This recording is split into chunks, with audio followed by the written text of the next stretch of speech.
Sydney's eastern coastline is defined by raw ocean energy and ancient geology. The path hugging these cliffs is the city's premier walking corridor.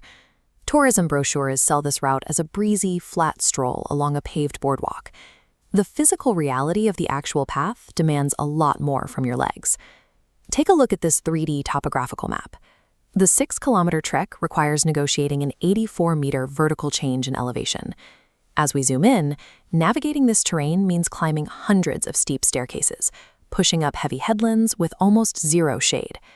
To actually enjoy this coastline, you need to stop viewing it as a mandatory endurance test. Instead, treat the route like a modular menu of segments that you can customize. Approaching the full 6 kilometers without factoring in your personal physical constraints guarantees exhaustion. Without breaking the route down strategically, a world-class outdoor experience becomes a logistical nightmare. Completing the entire walk in a single push takes about 2 hours of sustained cardiovascular effort. For visitors with strollers or limited mobility, this 2-hour demand functions as a hard physical barrier. This elevation profile shows where continuous pavement breaks down. Sharp drop-offs at Tamarama and Gordons Bay force severe stair descents. If stairs are a deal-breaker, notice the flat safety zones at the extreme north and south. Isolate these level promenades for a highly accessible experience. There is also a major temporal hazard to factor in. Every year in late October, the path hosts the Sculpture by the Sea exhibition. The trade-off during these 3 weeks is stark. You get to view world-class art installations, but because the sculptures consume the narrow, uneven rock shelves, the 2-kilometer stretch between Bondi and Tamarama devolves into a highly congested, slow shuffle. Timing and mobility act as the ultimate gatekeepers for this coastline. Ignore the crowd density and your group's physical limits, and you will hit complete gridlock. If the offshore surf looks too hazardous or the currents are pulling hard, your primary safe swimming alternatives are Sydney's heritage ocean pools.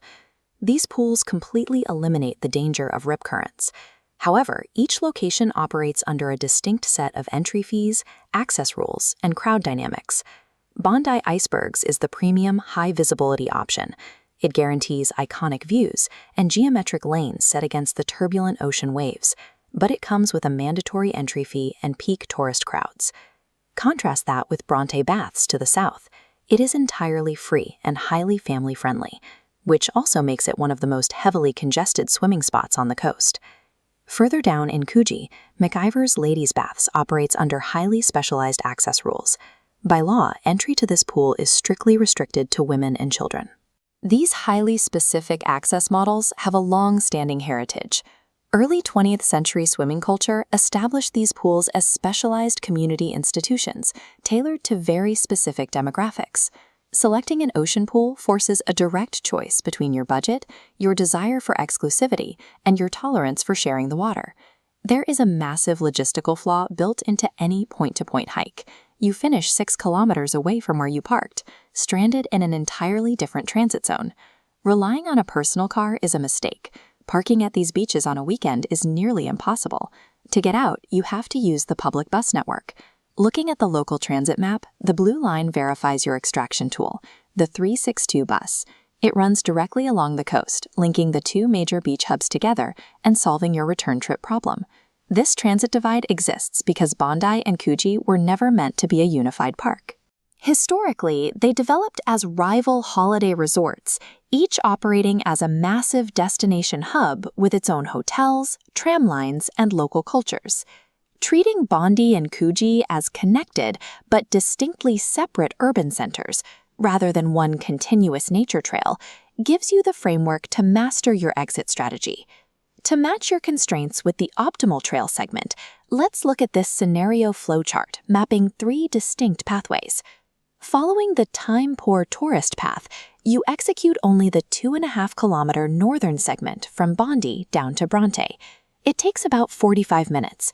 The trade-off is steep. You secure the famous Bondi lookouts, but by stopping at Bronte, you completely forfeit the dramatic, quieter cliffscapes further south, like the striking views from Waverly Cemetery. If we pivot to the family and swimmer strategy, you skip the northern chaos entirely. You start your walk at Clovelly and head south toward Coogee. This southern route delivers immediate access to calm, protected snorkeling at Gordons Bay, multiple safe ocean pools, and large, flat, grassy parks for the kids. Maximizing your time on the coast requires discipline. You have to ruthlessly cut out the famous segments of the trail that actively clash with your group's limitations. But if you demand the complete 6-kilometer experience without the suffering, there is the Optimizer's full trek. The non-negotiable input for this strategy is timing. You must be on the 333 Express bus and standing at the trailhead by exactly 7 a.m. Executing early neutralizes the intense midday heat along those golden sandstone cliffs. More importantly, you bypass the mid-morning tourist gridlock completely. Your starting line is the sweeping arches of the Bondi Pavilion, establishing a launch pad that has anchored beach culture here for a century. You carry that early momentum south, pushing through the empty headlands.